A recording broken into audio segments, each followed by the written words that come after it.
The story so far with the next generation of PC graphics cards is fairly straightforward, right? Kicked off with the launch of the RTX 4090, which delivered flagship performance across the board, backed by a vision from NVIDIA of a whole new era for PC gaming with ray tracing at the forefront. The story turned sour, however, with RTX 4080, which is a fine GPU, unfortunately saddled with an excessively poor price point. AMD is striking back right now with its RDNA 3-powered RX 7900 XTX and 7900 XT at a point where NVIDIA's 4080 misstep offers the Radeon team the biggest opportunity in years to strike back, to claw back some much-needed market share.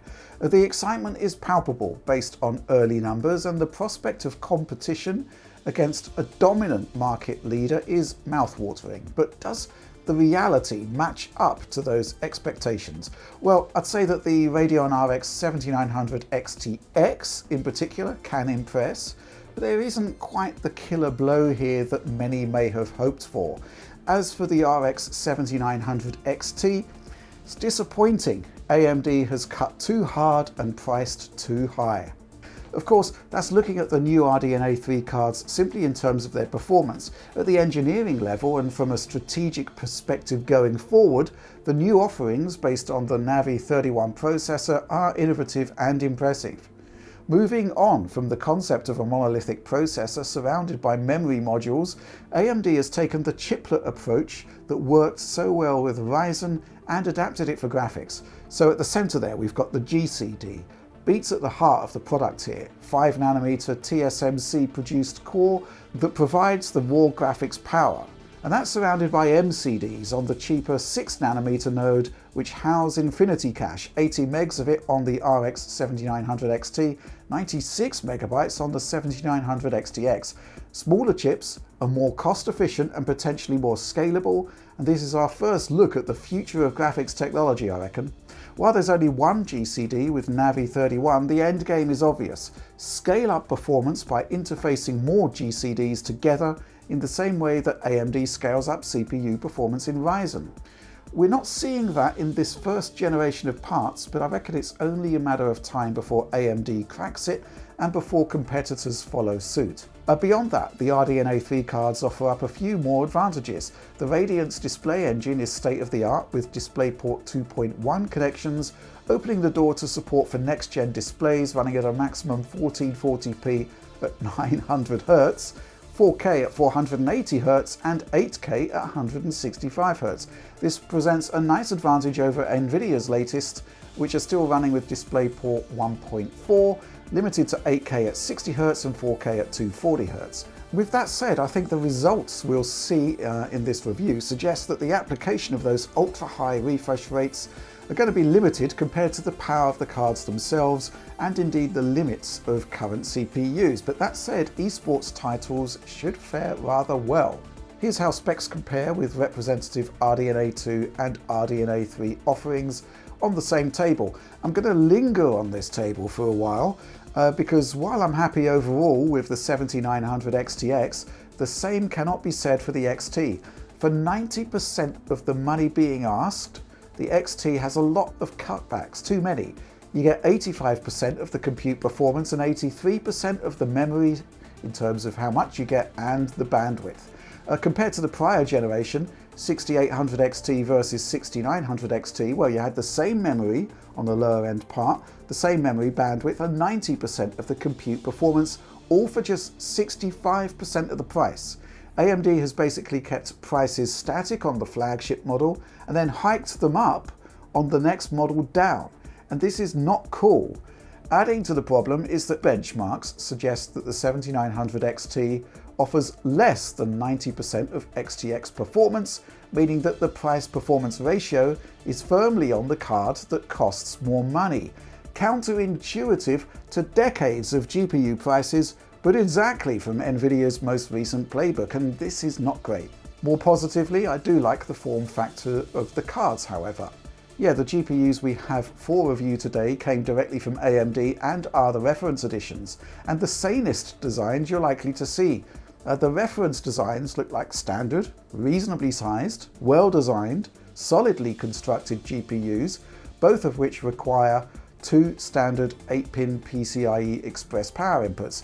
We're seeing an evolution of the design language seen with the RDNA 2 reference cards, and I'd consider these to be attractive, understated designs. Video outputs are absolutely fine too. We're looking at two of those desirable DisplayPort 2.1 sockets paired with a single HDMI 2.1 port and a USB-C output. The latter option there also supports full DP 2.1 bandwidth too, by the way.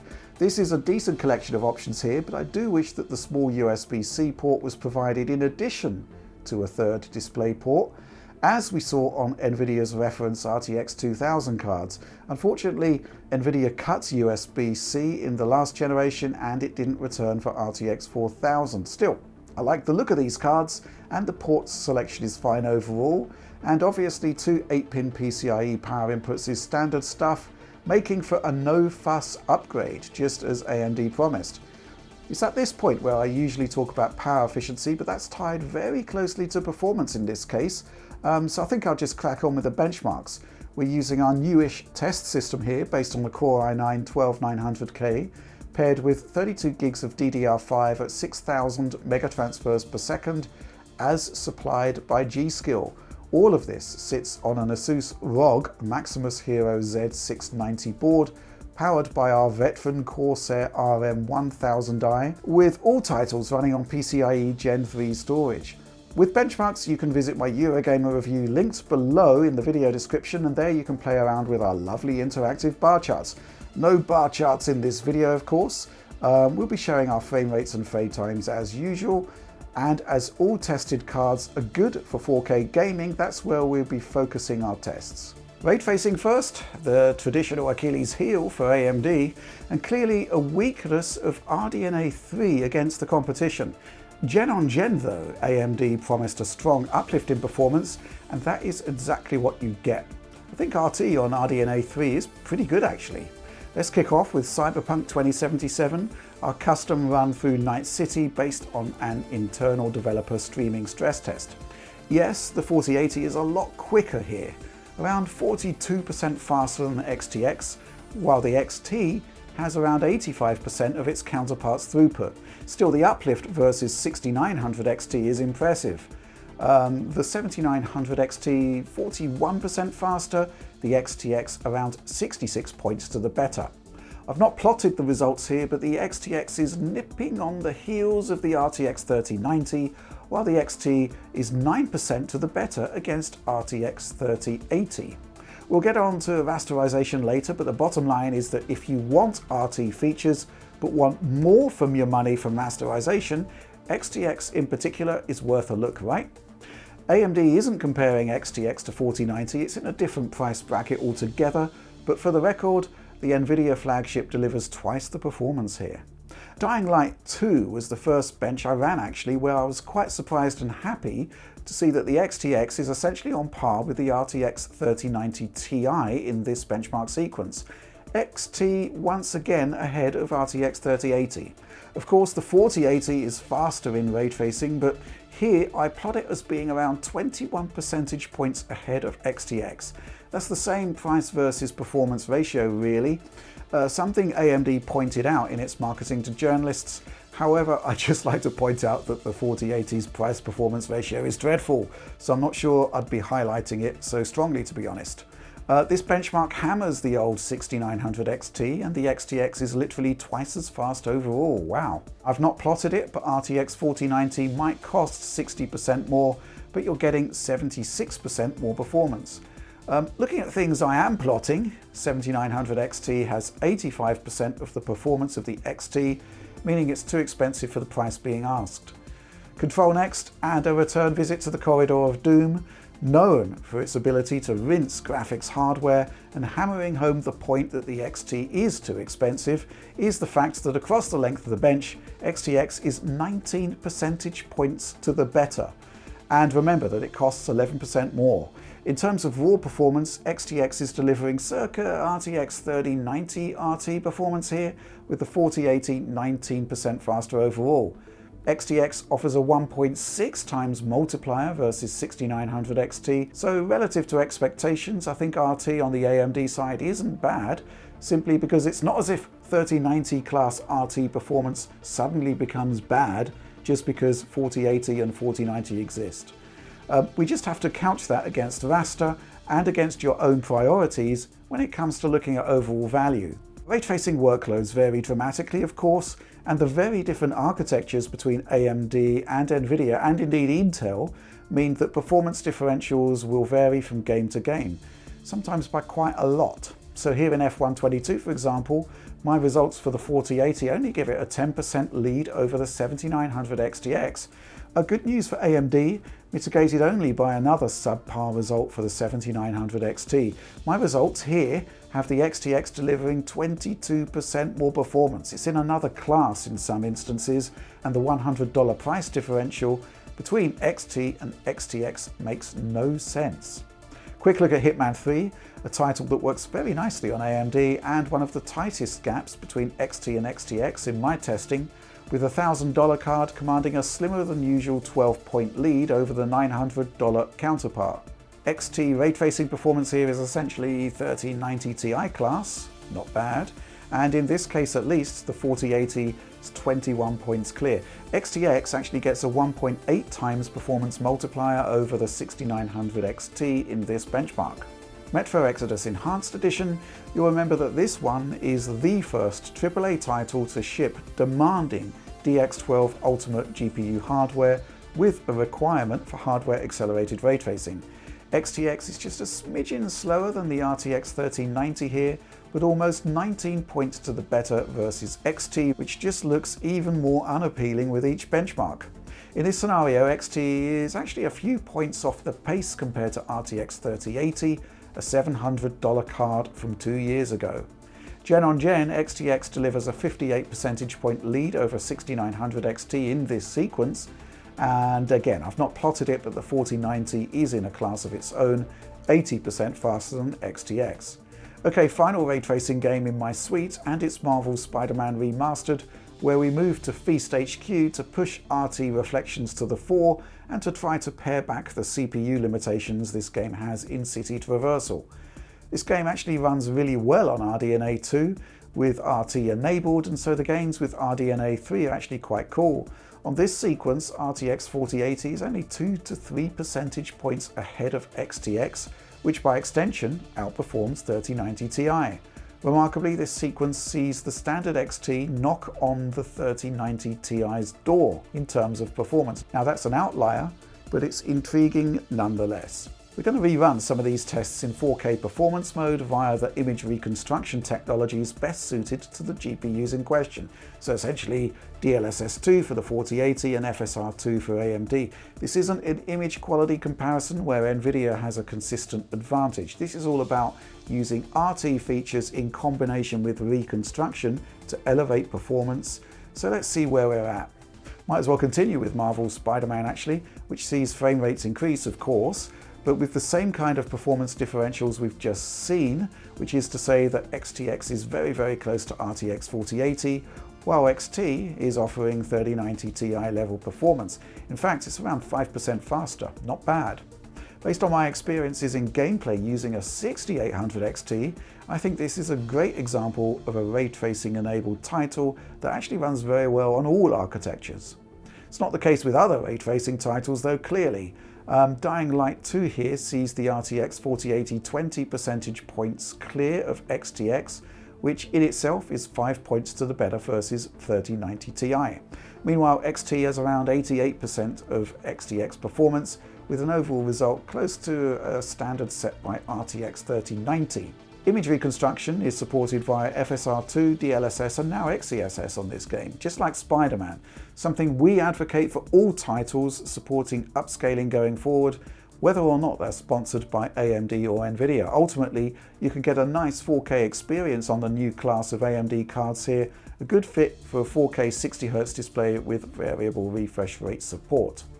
Cyberpunk 2077's 1.61 update also added FSR2 support, meaning that it supports AMD and NVIDIA smart upscalers.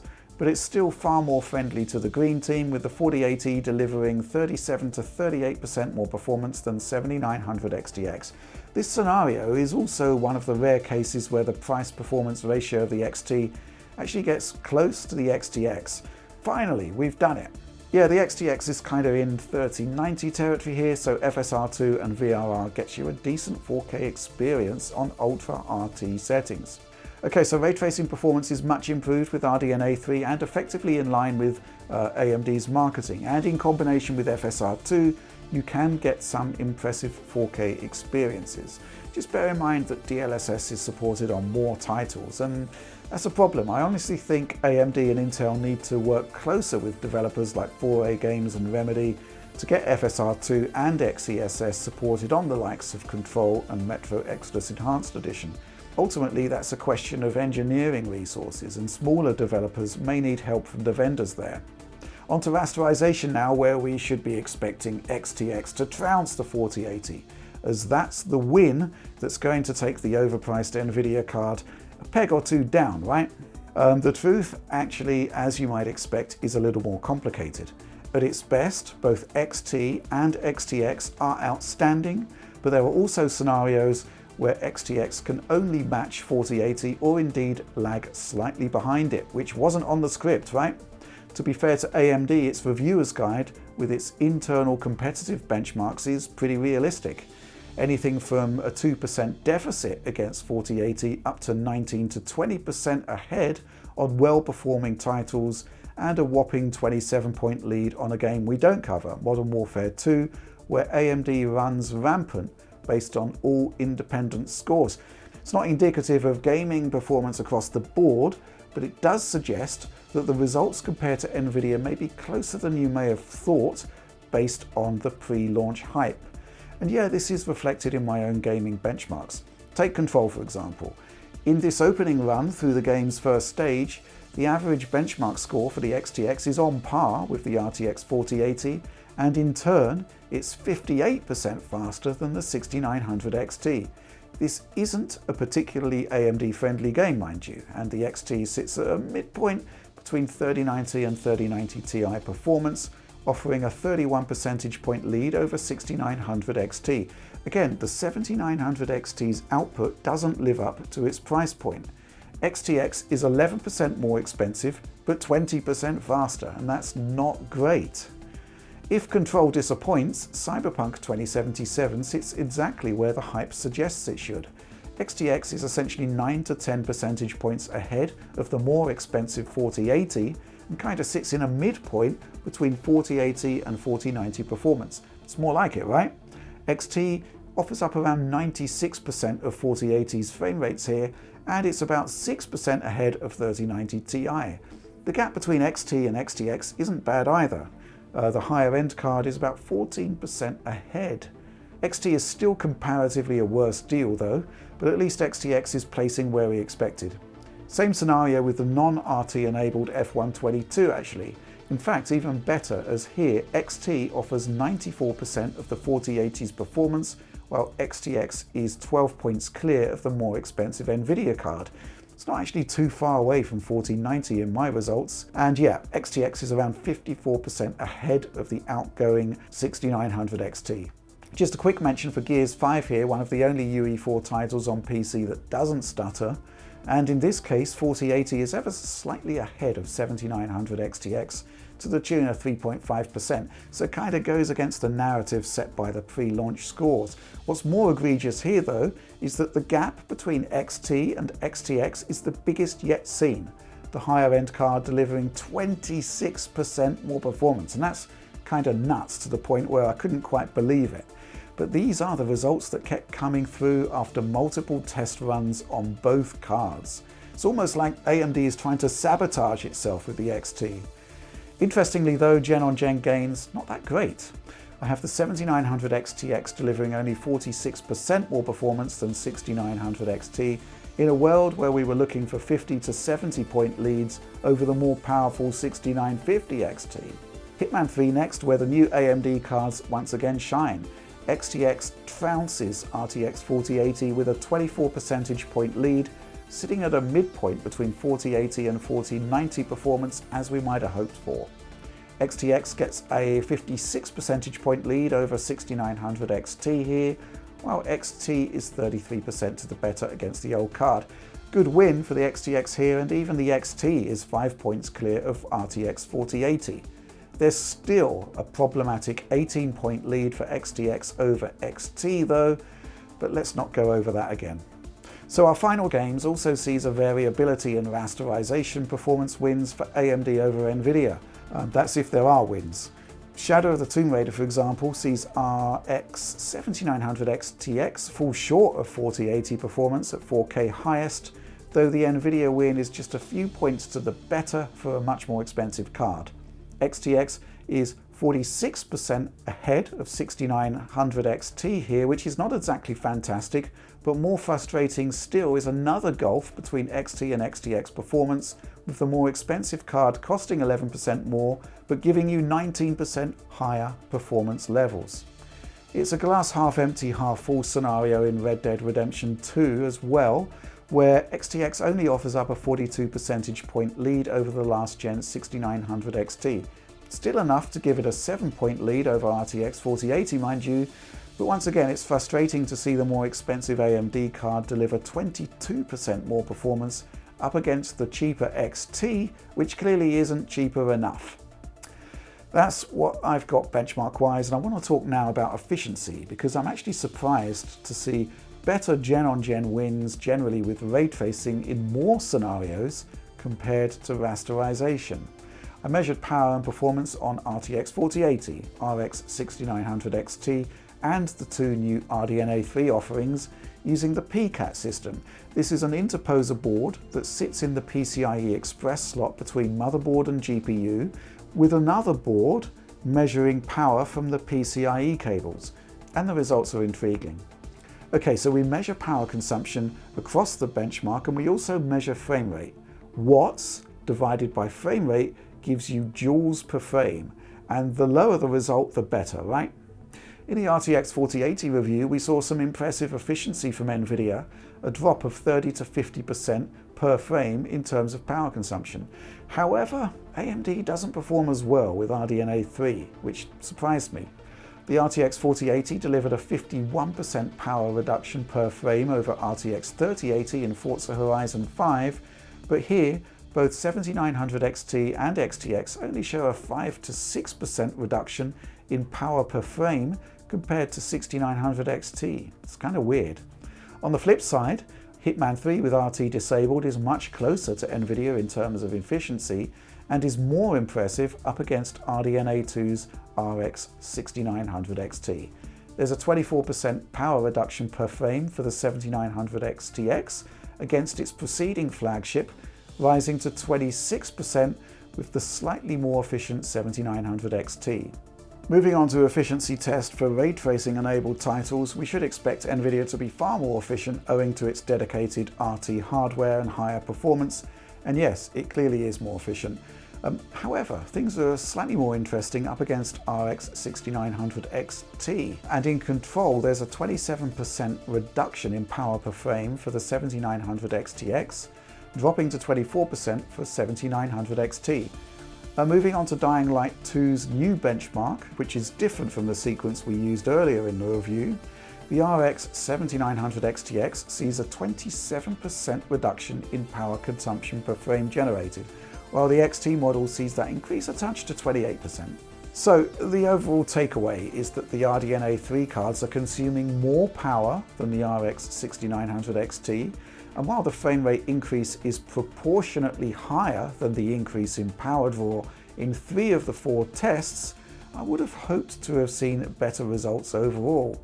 Meanwhile, the Forza Horizon 5 result is baffling, showing very little improvement from a revised architecture and a superior process node. Okay, so approaching the end of the review now, so let's wrap everything up.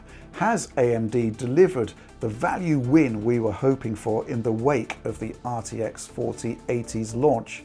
Well, RT performance is off pace, and rasterization is a mixed bag of broadly comparable to much faster depending on the title. So I'd say that that inconsistency means that there's no real knockout win here. And even if there were, it would be a price versus performance win against one of the worst price versus performance cards we've recently seen. Even so, I think that for the most part, this generation's $1,000 AMD flagship is a solid enough improvement over the last generation $1,000 flagship. The problem is the 7900 XT, where AMD is following in the path set by NVIDIA in making its less capable part offer less value than the flagship when it should be offering more, a lot more. I don't recommend RTX 4080 for that reason, even though it's actually a really good card, and by the same token, I can't recommend 7900 XT. I'd say it's $100 to $200 or pounds too expensive, and with AMD making its marketing all about value, that kind of rings hollow when the RX 7900 XT is overpriced for what it delivers. Maybe it's not as egregiously badly priced as 4080, to be clear, but equally it's still sending out the message to AMD that it's okay to charge more for less, relatively speaking.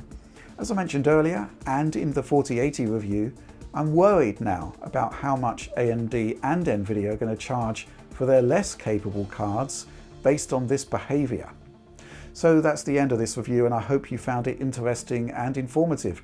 Like, subscribe, share if you did, and ring the bell for those notionally instant notifications when new content kind of quote-unquote drops on the channel. The DF Supporter Program is there for those who love what we do, who want to watch our content via high-quality video downloads, and fancy a ton of early access and bonus material.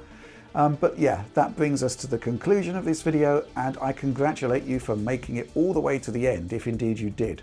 But whatever, thanks for watching and supporting Digital Foundry.